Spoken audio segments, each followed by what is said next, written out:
Okay, so hello everyone. Again, welcome. Thank you so much for joining us for Dr. Akua's Favorite Things in the Spring.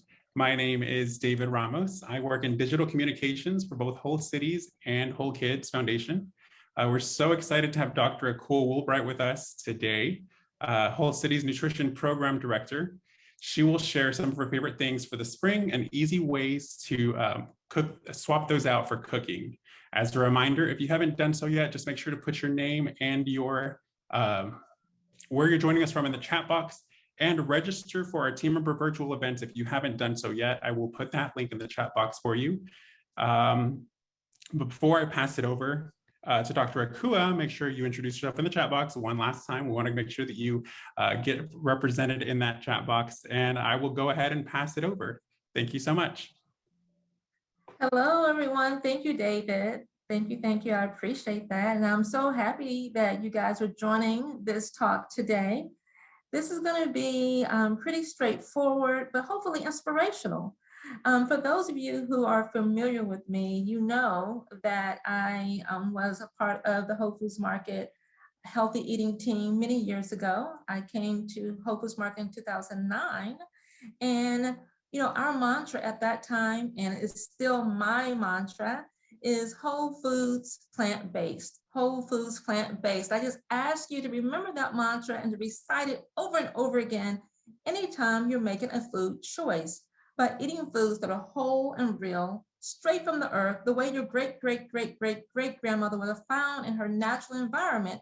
We're moving ourselves closer to health and well-being.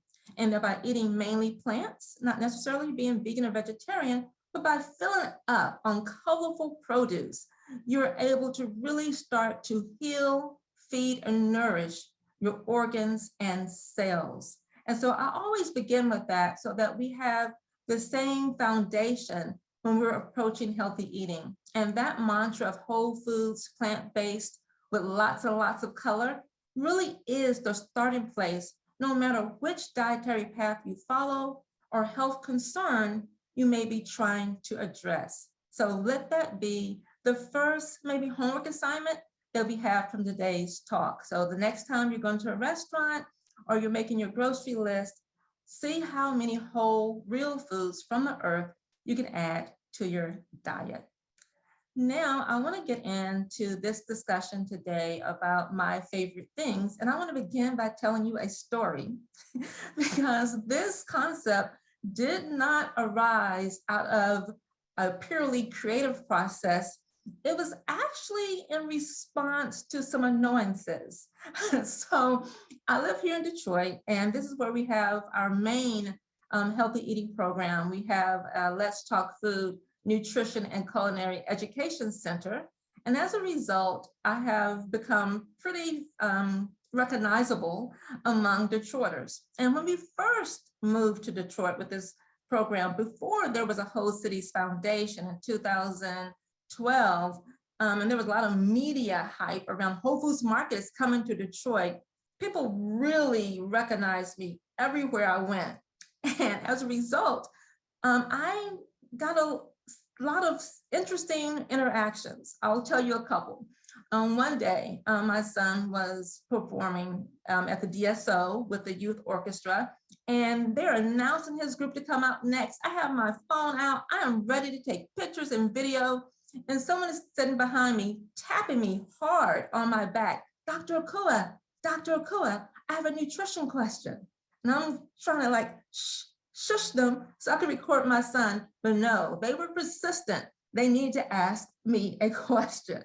Other times I have been in restaurants and people will walk up to me and look at what I'm eating and be surprised that I drink wine or whatever observation they're making. And the one that really led to this class were people coming up to me in the grocery store, literally rummaging through my groceries, like picking food out of my cart to see what Dr. Akua was buying. So eventually I decided if you can't beat them, join them. So I started inviting people along with me as I went to restaurants. This was back when we had, real deep outreach in the community. We were really doing everything we could to get Detroit is interested in Whole Foods Market. So I would invite people to join me at a raw foods restaurant, and I would let them see me order, and I would, treat them to lunch. I would invite people with me to maybe a regular restaurant where there's a little bit fewer challenges trying to find something on the menu. Like, can you eat healthy? Or at maybe more of a sports bar? Can you eat vegan at a steak house or a steak restaurant? And I will tell you, you can. I've had some of my best vegan meals at steakhouses. So I would take people with me to show them how I work with chefs to get the food that I want. And this concept came more specifically out of our grocery tour. So I would bring people with me into Whole Foods Market and have them watch me do my actual shopping for my family. And so this became one of my most popular classes. This is the class I get the most requests for. People want to see what someone they respect eats. They want to see what I eat. They want to see how I shop. They want to see how I'm making those choices. So the way we do it when we're live is one of two ways. I will give people a list with some food label reading criteria or guidelines. I would give them a blank sheet on the back and maybe another sheet that actually has my grocery list on it. And we start in the produce department, as we will with you today, and we move through the grocery store, actually shopping. And then to give them a little added bonus at the end while I'm checking out, I will send them on a 5 and 5 scavenger hunt. And what that means is they have 5 minutes to find an item under $5 that meets our food label reading guidelines. And for those who can win this scavenger hunt, I will purchase that item for them.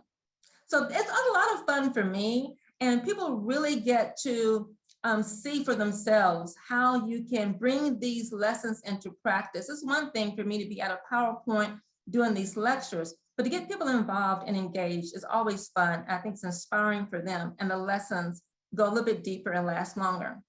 The other way we do this class sometimes is I'll just go buy a whole bunch of food and I will bring it back to our Let's Talk Food Nutrition and Culinary Education Center.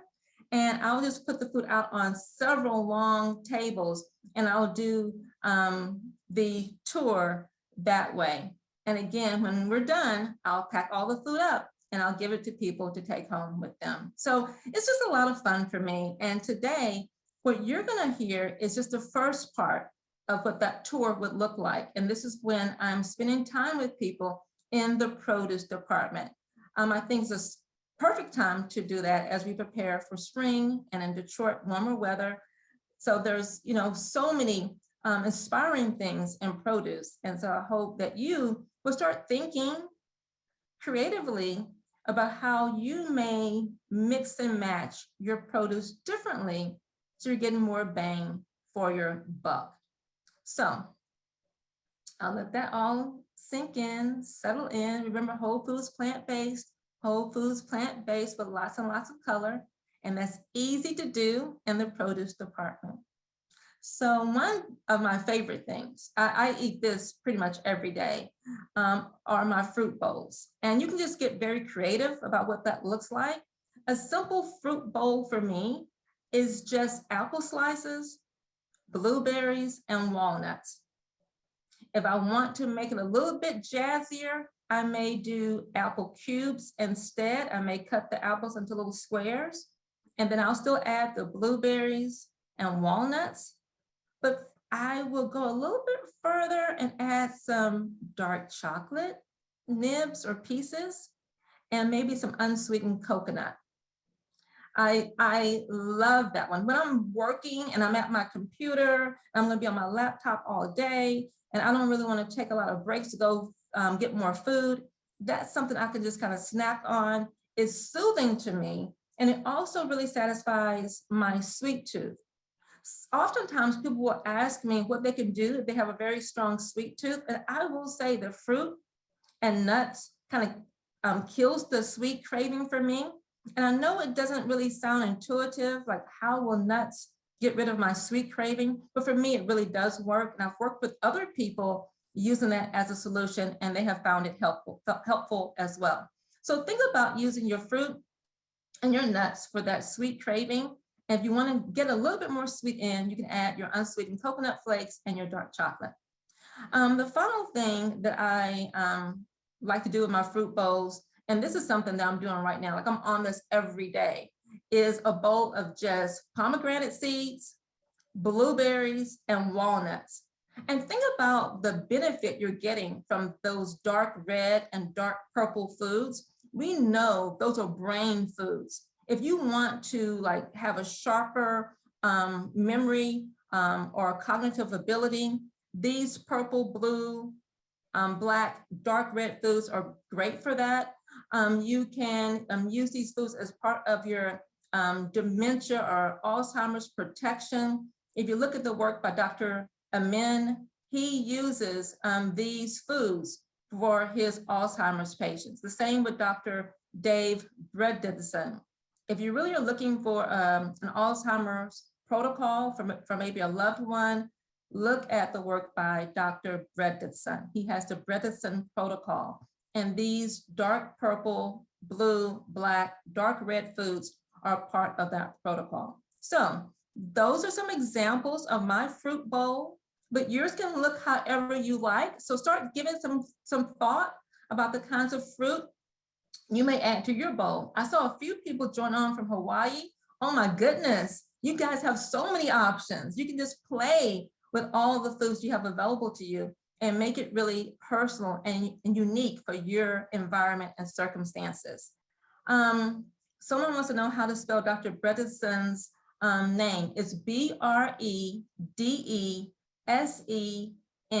Bredesen protocol. And I love that people are dropping their bowls into the chat. Yes, yes, please add your suggestions to the chat so that we can learn from each other. Maybe I'll get a new favorite and add it to my next talk. So please add your favorites and we can all share and be inspired. You know, you can take the same concept of the fruit bowls and do it with your oatmeal. I make all kinds of really great oatmeals. And I know we're kind of getting out of the produce department, but I use the produce in my oatmeal. I love to put berries, all kinds of berries, pomegranate seeds. I love pomegranate seeds in my still cut oatmeals. The contrast of the mouthfeel and the texture is really great for me. You know, the oatmeal's all warm and comforting, and the pomegranate seeds are a little bit hard and crispy. It's a great combo, a great contrast. So just think really broadly about what it may look like. Sometimes I'll make oatmeals that are more like dessert. Again, going back to getting rid of those sweet cravings. I love to put fruit on the bottom of the bowl with maybe a little bit of cinnamon, nutmeg, agave, and put the oatmeal on top. You can do that with fresh fruit or frozen fruit. So just think about ways to use your fruit more creatively. You know, for my son and I, when we want a snack, we may just do apples and peanut butter, right? So just finding ways to be creative. Okay, so keep dropping your ideas for the fruit bowls, oatmeal bowls, any kind of bowl into the chat. Another thing I'll say is that I'm loving, okay, I'm getting distracted by the suggestions. I love the ideas you guys are putting in the chat. Please keep doing that. The other thing that I'll mention here are the veggie bowls. I do all kinds of veggie bowls. I'm a very simple eater. So for dinner, I may just do a bowl with, you know, sweet potato, kale, mushrooms, and black beans. Now I may top that with a little bit of soy sauce, and I am happy. I'm happy. So think about ways, again, that you can be very creative with your bowls for your fruit and your veggies. The other thing that I like to do in the produce department is just find ideas for grab and go snacks, because many of us are so busy and it's easy to make the excuse that I don't have time to eat. You know, I woke up late and I rushed out of the house. And what I like to remind people to do is to think about ourselves the way you might think about an infant. If you had a baby, you would have to make time to pack a diaper bag. You would have to have diapers and wipes and milk or formula and all the things the baby would need. And so we deserve that care. We deserve that same love. So let's embrace ourselves and practice that self-care and treat ourselves that much intentionality. And so finding things that you can grab and go can be a very easy way to eat healthy on the run. And so some very simple things I like to do is buy the baby carrots or the baby cucumbers. We sell in produce those little tiny cucumbers that you can use for pickling. And I can slice those in half and just dip it in a box of hummus. Some of our stores, not all of them, we sell some really great bean dips. So you get different variety from just the plain hummus. And I'll just get those baby carrots, slice them down the middle, and just scoop and dip. They're so amazing. You can also do that with regular cucumbers that you can just, slice into little circles. You can do it with the carrots. And I even do that with cherry tomatoes. I love the combination of just cherry tomatoes dipped in hummus. I can put that on my passenger side seat and just eat that produce as I'm driving, and I often do. Another thing that we sell in the produce department that's really one of my favorites are those love beets. We sell the little beets in the shrink wrapped packaging on the cold wall, and I will eat those beets right out of the pack. They come in many different flavors, so I can get a lot of variety. If I want to, I can add them to my salad. I can add them as a side on my plate, but most of the time, I just eat them just plain the way they are. Once I discovered those, it just changed everything for me because I can grab a pack of those. They come in four to a pack. I can throw that in my car, and on a really busy day when I'm doing a lot of rushing, I can always open those and eat those as a quick, mini meal, because those beets really do fill me up. Now they're messy, beets are gonna bleed out that purple. So make sure you have some wet wipes or some napkins to clean up after yourself, but it's a great way to fill up on some high fiber, nutrient dense food. And again, when you see that dark purple and that dark red, it's gonna be great for your brain. These foods also, of course, will support other parts of our body as they heal our organs, cells, and DNA. And the other thing that I really have discovered lately is just eating the pomegranate seeds right out of the cup. We sell the cups of pomegranate seeds, again, on the cold wall. And I just grab a little cup, throw a spoon in my purse, and when I am running my errands, I'll stop and just eat the pomegranate seeds right out the cup, plain, with nothing else with it, and it's a perfect snack on the go. So to make all of this stuff more satisfying for me, I'll make a whole mood out of it. I'll make a whole event out of it. I will add my Tea's tea. We sell this in grocery. My Tea's tea is just a plain green tea. This flavor is jasmine. I will also sometimes make hot tea. I have just a counter full of hot tea. Or maybe I'll open up a bottle of kombucha. And if I'm really trying to come home and relax, I want to get in front of the TV and watch one of my favorite television shows. My son has me watching reruns of Survivor, or I love watching Shark Tank, whatever it is. I'll get out my fruit bowl with my, apples, blueberries, walnuts, dark chocolate, and coconut flakes, or I'll get out my bowl of pomegranate seeds, blueberries, and walnuts, and I'll open up my kombucha, and that's a whole mood for me. I am really happy with food that is just that simple. And so this is an opportunity for us to be just inspired by food that comes out the garden, off the tree, and finding ways to add things to it or to mix and match in a way that brings you joy and pleasure, because food is meant to be enjoyed. And so I sometimes will just, add a favorite drink or something, another twist to it to make it more exciting. And I'll literally will come home and go, oh, I have those pomegranate seeds in the refrigerator. Like, I'm really excited about something as simple as that. So again, so now please drop your ideas for grab and go snacks into the chat. What do you eat when you're on the go? When you're rushing about, what do you throw into your car? You know, I try to keep snacks, you know, in my car. Some things that are more, you know, non-perishable, like nuts and seeds. But what can you add to your car? What can you add to your backpack or to your purse before you run out of the house each day? Give us some ideas so that we can learn from you and we can all share with one another. We should, you know, each of us can have a whole list. Put your name, you know, Nikki's favorite things, Jennifer's favorite things, Michael's favorite things. And you can put that on your refrigerator and remind you to go back to the basics when you're looking for a snack.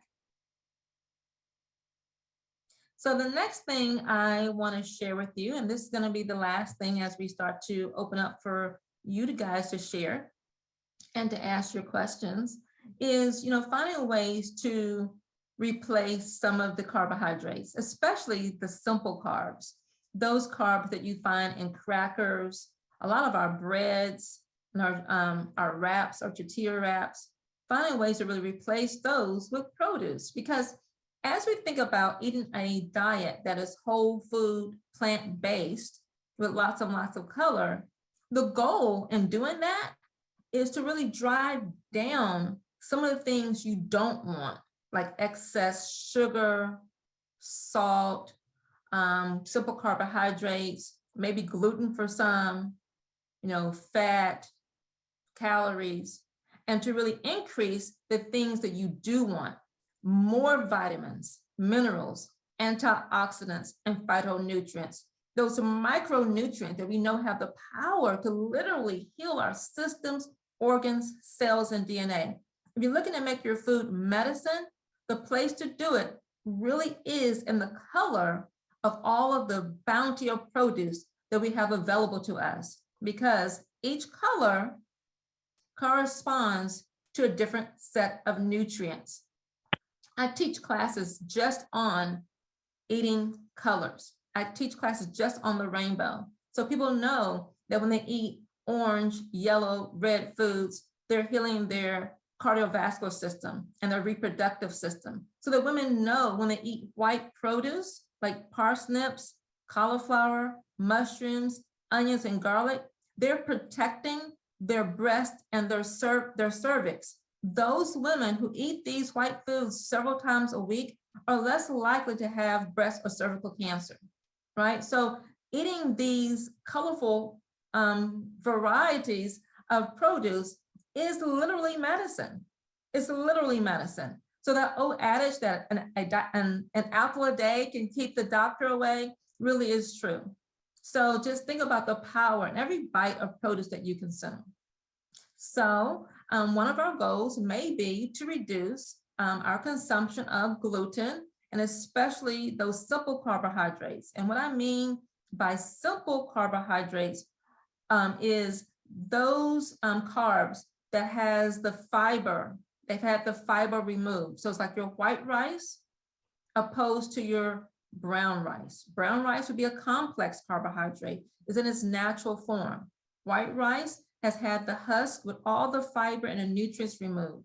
So the white bread, the white tortillas, the white crackers, and so many of the crackers that we see in the grocery aisles. So here are some ways to make some tweaks to your diet.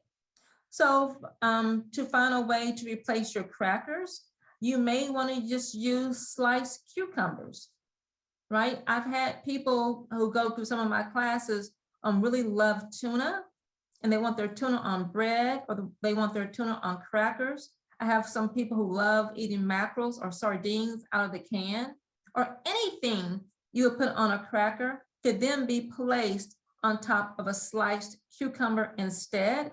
And I find if the cucumbers are a little bit more cold, like a little chill, is even more yummy, right? And I've had people doubt me on this, and they've come back to class and say, oh my goodness, the tuna fish on the cold, chilled cucumber was refreshing to them. Like it had a little bite, a little kick from the cucumber. And you can do more with your cucumbers to make them more tasty. You know, my grandmother used to, you know, soak her cucumbers and onions in some salt and vinegar. You can just use plain apple cider vinegar. And that's a way to give the cucumbers a little bit different flavor, different. So again, find creative ways to get rid of the crackers and replace them with produce, because that's just one more color from the produce kingdom you're going to get into your diet and into your body. We talked earlier about hummus and bean dip. So again, that's another example from before of how we were using the produce to replace a simple carbohydrate. Other things that I did mention too, using the apples with your peanut butter instead of putting your peanut butter on bread or crackers, keep that in mind. And I love finding ways to replace bread and tortillas. So this may sound, you know, simple to you, but trust me, this is one of my favorite things, is to use the romaine lettuce boat as my wrap. And I can just put anything in there, anything that you would put in on bread or tortilla, you can put in that romaine lettuce boat. And one of my favorite things to do is to stuff those boats with produce. Trust me, try it and see if you like this, but it's one of my favorite things. I will stuff the romaine lettuce boat with hummus, just put a lot of hummus inside of it. Or I may just take some white beans and run those through the blender with a lot of seasoning, some lemon, a little bit of salt and pepper, and I'll put those in my romaine lettuce boats, whatever type of bean mix you like. And then I'll add things like small cherry tomatoes, maybe some chopped up red onion. I will add some grated carrots, some bean sprouts, whatever you can think of. And I just eat that as my big wrap. And again, when I pair that with some tea or some kombucha, whatever my favorite drink is, that's a lunch for me. Like I am completely satisfied.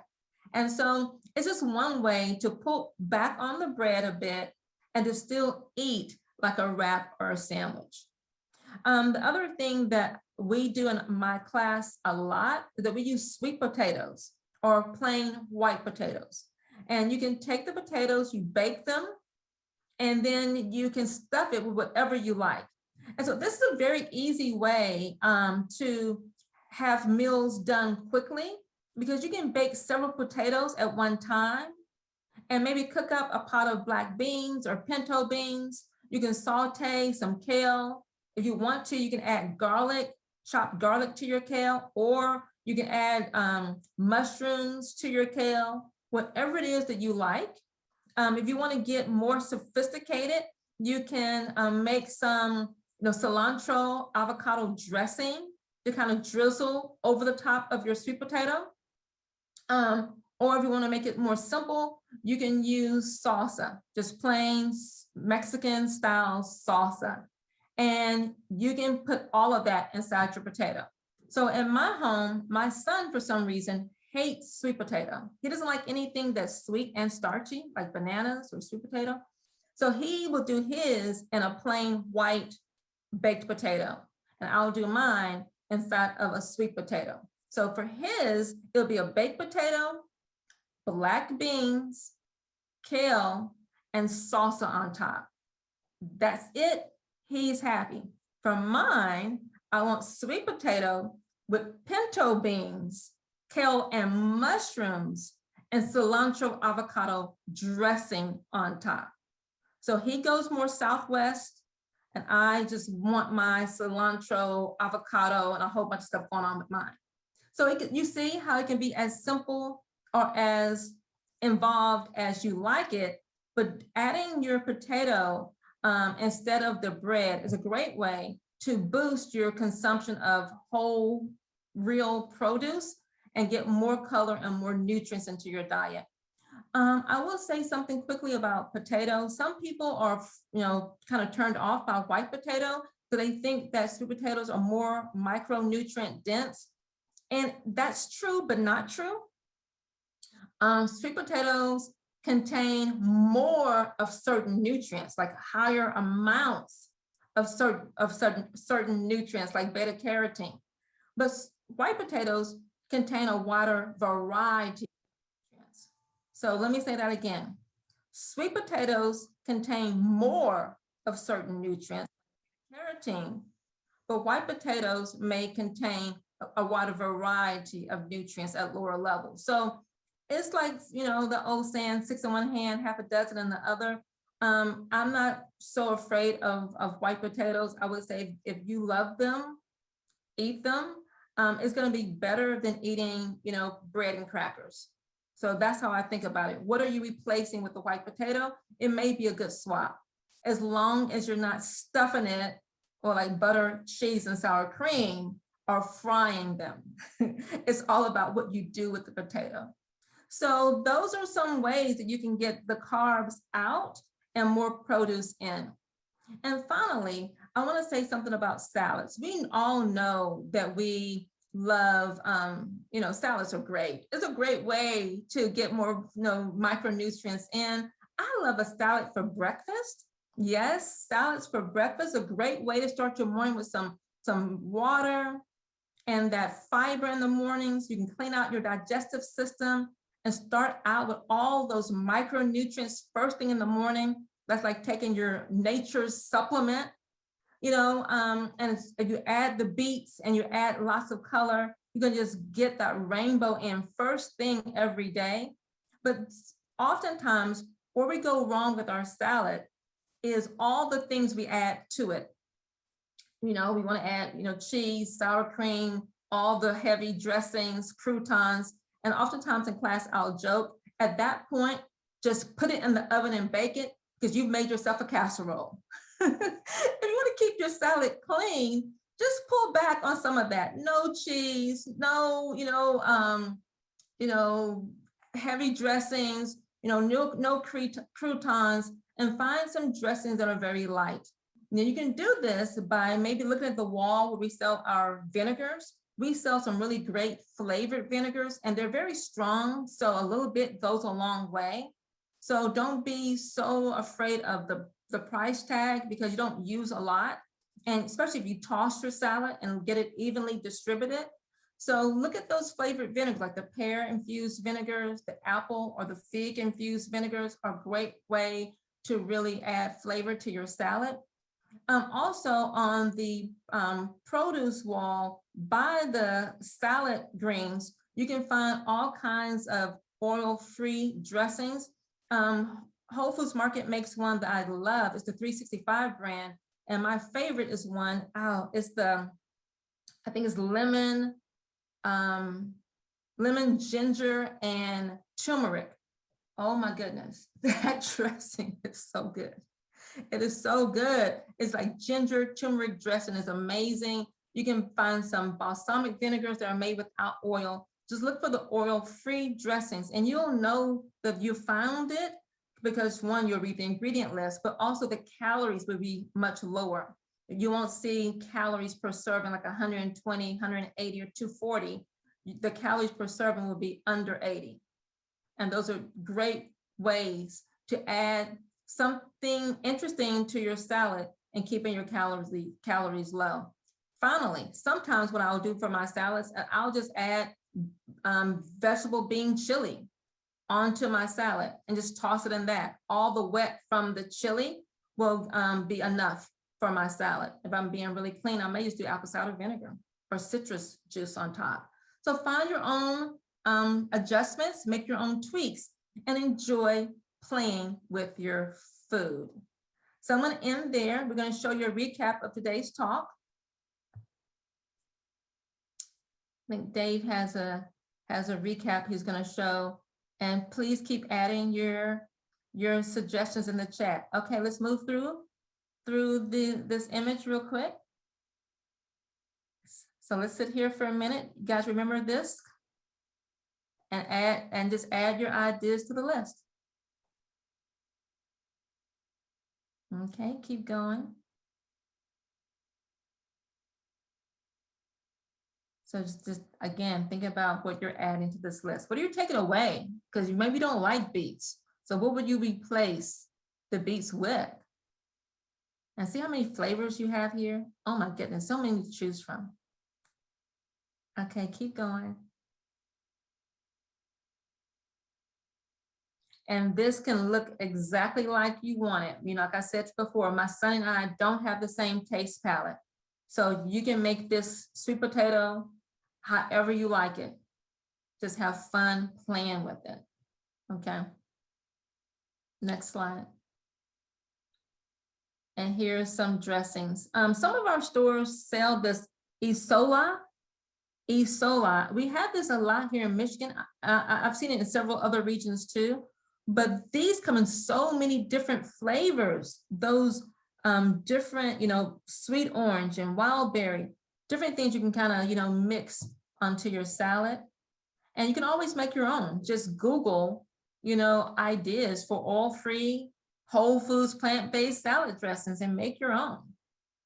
You can have fun just playing with your food. All right, I think that ends that part of our conversation. If you want to find more about me and my work, you can go to my website, akuawoolbright.com. There's so many resources there. We have articles on different topics you can read about. We have some recipes. We have some 28-day healthy eating challenges that you can do with me. So please go to the website. And the other way you can find me is on the Whole Cities Foundation's website. That's the next slide, I believe. Under the team member resources. So please look for me there as well. I am truly always open to your questions. Email me with your questions. I'm at Akua.Woolbright, Akua.Woolbright@wholefoodsmarket.com. Please do email me. I will get back to you with any questions you may have. So I'm going to stop talking now and open it up for your comments and questions. I'm going to go to the chat and see. I love fried green plantains. Okay.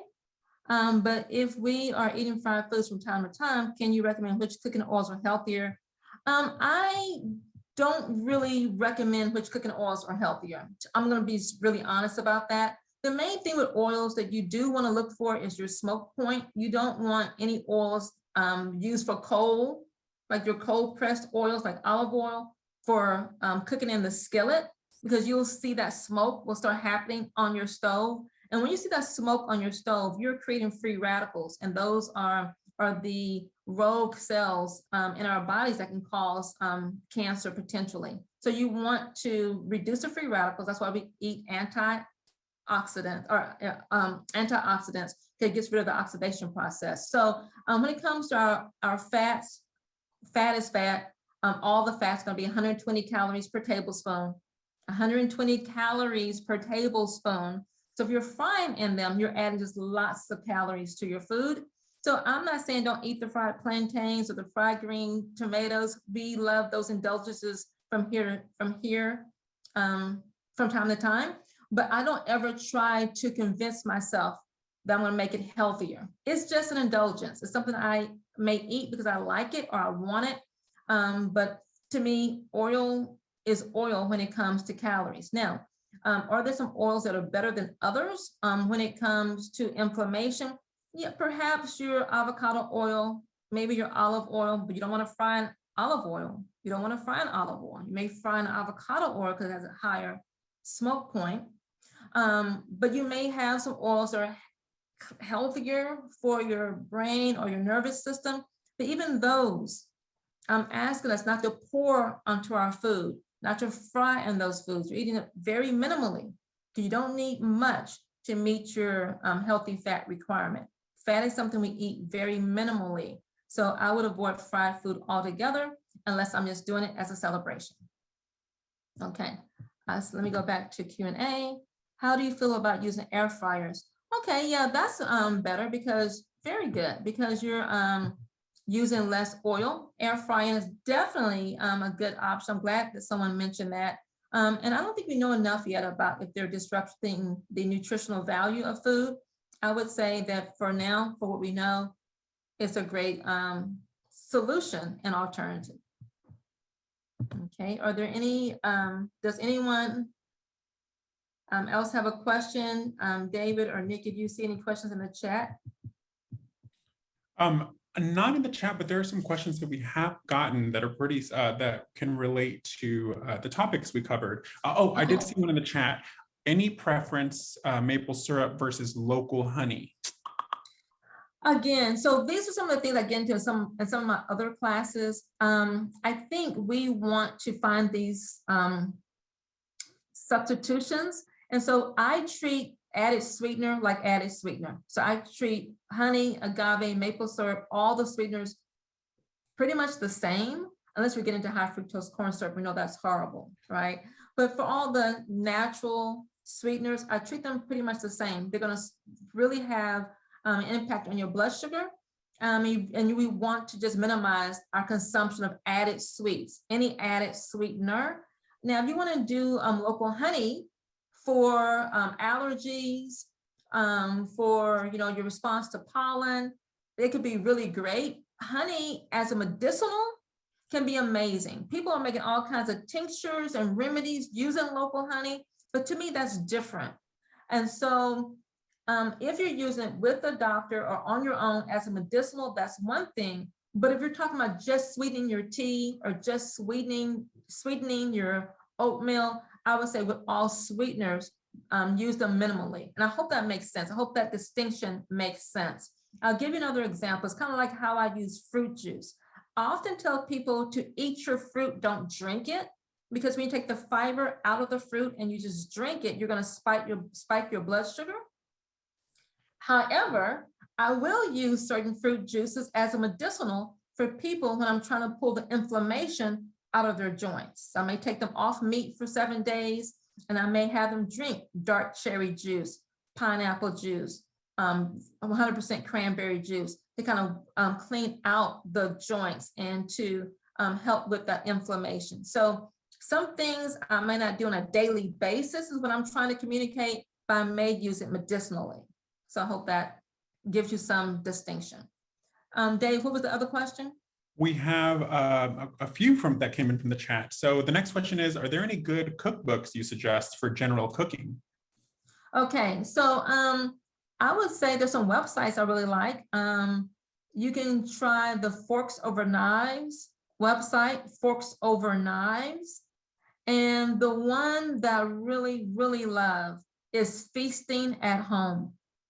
Feasting at Home. I think this is .com.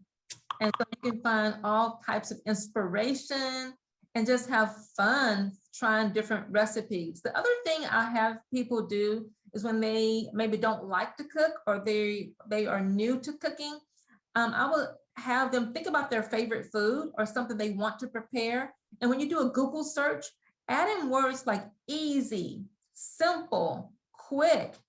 You may even be more specific and say under 20 minutes. And that way you'll get recipes with a shorter ingredient list and shorter steps. So you're not feeling so overwhelmed or intimidated by the recipe. That was a really great tip of adding easy or simple. That's something I've never thought of, but yeah, that's a really good one. Another question we have, how do you feel about plant-based meat substitutes? Yes. Oh, I'm so glad someone asked that. So you see, we were spending some time in the produce department, and that's where I want you to spend your time. Something has happened in our culture right now where people are thinking that being vegan is healthy. And I often say that the elimination of meat is not enough. That's not really the focus. It's really about flooding your systems, organs, cells, and DNA with life-giving food from the garden. Remember our mantra, it applies to everything. It applies to the meat substitutes, it applies to your protein shakes, it applies to your supplements. Whole foods, plant-based, whole foods, plant-based from the earth. If your great-great-great-great-grandmother can't find it, swimming, walking, flying, growing, preferably growing in her outdoor environment, is not a whole real food. So a lot of these meat substitutes are more dangerous than eating meat. I would rather you eat a small piece of salmon on a bed of colorful produce than to eat some of these plant-based meat substitutes that are going to be high in sodium and high in protein, pea, or soy isolates. Some of those isolates can be carcinogenic. These are fake foods. The same thing with the vegan cheeses and all the vegan stuff. It's so problematic. So there's a vegan movement happening. People saw the movie What the Hell? And people are capitalizing off of that. People are making money off of that, and they're making money off of that at our expense. So I often tell people, get the food manufacturing companies away from your grocery table as much as possible and eat foods that are as close to nature as possible, as close to nature as possible. I want to say something quickly about soy. Soy in the form of edamame beans, the natural whole bean, or maybe you processed it some and made some fermented tempeh, maybe some tofu. That is okay occasionally, you know, a couple of times a month, but the soy isolates is really what I have a problem with. And that's what you find a lot of the vegan meat substitutes. So foods from the garden that you can actually make dinner from scratch. All right. Another question we have, which is a really good one. If someone is trying to drink less caffeine or coffee in general, what foods do you suggest to increase energy? To increase energy. For me, you know, I think when I got my diet really clean, and I've heard so many people say this, when you really clean the diet up and pull out the things that are weighing you down in the first place, your energy naturally increases. When you get enough protein and fat in the morning to wake your brain up. And so that for me, some vegan may be pinto beans with some olive oil on top, just a little bit, just a drizzle. I'm not trying to drink it, just a little bit of olive oil. Or it could be pinto beans with avocado in the morning. It could be a green smoothie with hemp seeds or flax seed inside from my protein, with my protein powder. So that protein powder with the hemp seeds will give me the protein and the fat that will wake up my brain and jumpstart my nervous system first thing in the morning. And when I'm doing that throughout the day, drinking my fluids, drinking my water, eating all the rainbow of color, my purple foods, my orange, yellow, red, green, white foods every day, all day, I am giving myself the fuel, the energy I need to get through my day. That's our gasoline. And so imagine, you know, filling your tank up, you know, just a quarter tank, and then having to drive 100 miles. You wouldn't get very far. You would run out of steam. You would run out of gas. So we sometimes don't have energy because we're not eating enough of the colorful foods along with the protein and fat that can actually nourish our brains and give us that gas. The other thing that we do is that we eat foods that kind of weigh us down. The fried foods, the greasy foods, right? Too much of those refined sugars, the Snickers bar, the Coca-Cola, you're gonna crash after eating those foods. So just trust me on this and test me on this.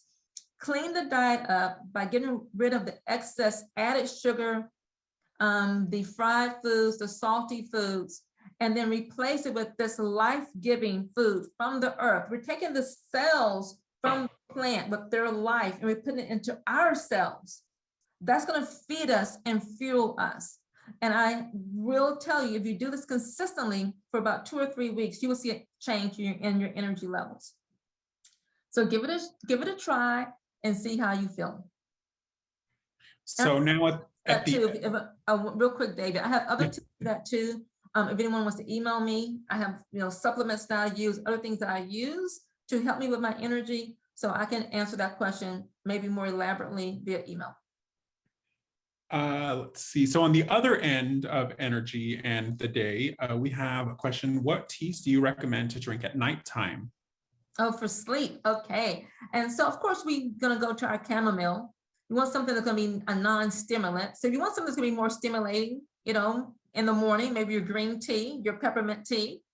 And at night, maybe more like your chamomile and other herbal teas that don't contain any caffeine or stimulant in them. But something that's surprising, and this doesn't really make sense how it would work, is dark cacao at night. You would think that dark chocolate would stimulate you, but I found if you put it on the stove in a plant-based milk like maybe a rice or almond milk before bedtime, it can help you sleep. Women who may be having menopausal symptoms, maybe some hot flashes or irritability, may put the dark cacao specifically in soy milk, because the soy will have some of those iso hormones, like those estrogen like hormones. So you put the cacao and the soy milk on the stove, make a dark chocolate drink. A lot of women will find that it eases the irritability and helps them to sleep. It helps to curb the insomnia. So you may want to try that and see if it works for you. All right, and then let's see, how do you feel about monk fruit or stevia? I'm assuming as a sweetener. Yeah, so as sweetener. So the same thing I said before, and then the monk fruit and the stevia will have a less impact on your blood sugar. Those two won't spike your blood sugar as much. But what I'm really trying to get people to do is to just work on releasing some of the sugar craving, because oftentimes, I'm not sure about the person asking the question, but oftentimes what we find that people are still trying to do like the really sweet tea, or they're trying to do a lot of desserts, and we're just trying to find a workaround. We don't want to release the craving. We don't want to release that addiction to sweet and sugar. So we're trying to find an exception. And so I would say with any of the sweeteners, I may use maple syrup, I use honey, but I'm using it as a drizzle in my tea or a drizzle across my oatmeal. I'm not trying to sit and find ways to eat cookies or cake. And so I would just really recommend, because with the cookies and cake, it's not just the sugar, it's going to be the salt, it's going to be the wheat, it's going to be the flour, it's going to be all the other things that's making up that dish or that drink that could be problematic depending on what you're asking about. So I really recommend that we try to eat foods as close to the garden as possible for optimal nutrition. We want those micronutrients. We want those micronutrients in our cells. And so here's how I'll describe that as we try to close. There's 3 ways to eat. Most of us eat only for 2 reasons. And we eat because we're hungry, or we have a taste for something. We'll talk to our friends and go, I'm kind of hungry. Are you hungry? Yeah, I could go for something. Let's go find something to eat. Or you're at work and you're bored. I have a taste for some chocolate. Yeah, I do too have a taste for something. Let's go get something to eat. But the third reason that we should eat, and it's the third leg on our stool, is eating for health. When we have a stool with only 2 legs on it, that stool is wobbly and out of balance. But when you add the third leg to your stool, this is when we become more stable and we can bring our health back into balance. We can reach homeostasis. So instead of just asking, are you hungry? Or do you have a taste for something? We should start asking each other, hey, Lexi, did you feed your brain today? Hey, Mark, did you feed your prostate today? Sarah, what have you eaten for your ovaries today or for your breast today? And when we think about eating for different parts of our body and getting the deep nourishment we need all the way into our organs, I want our organs to just soak up the nourishment. I want our cells to soak up that life-giving food. This is when our food becomes medicine, and this is how we can prevent and reverse disease, not just for today, but for the long run. And I will end there. Thank you so much for your time and all of your questions. If you have anything that you need from me, I know I rushed through some of these. You can always email me at akua.woolbright@wholefoods.com, or you can check me out on my website, akuawoolbright.com, or find me on the Host Cities Foundation's team member resource page. Thank you so much for coming. I look forward to seeing you in one of my future classes. Good day.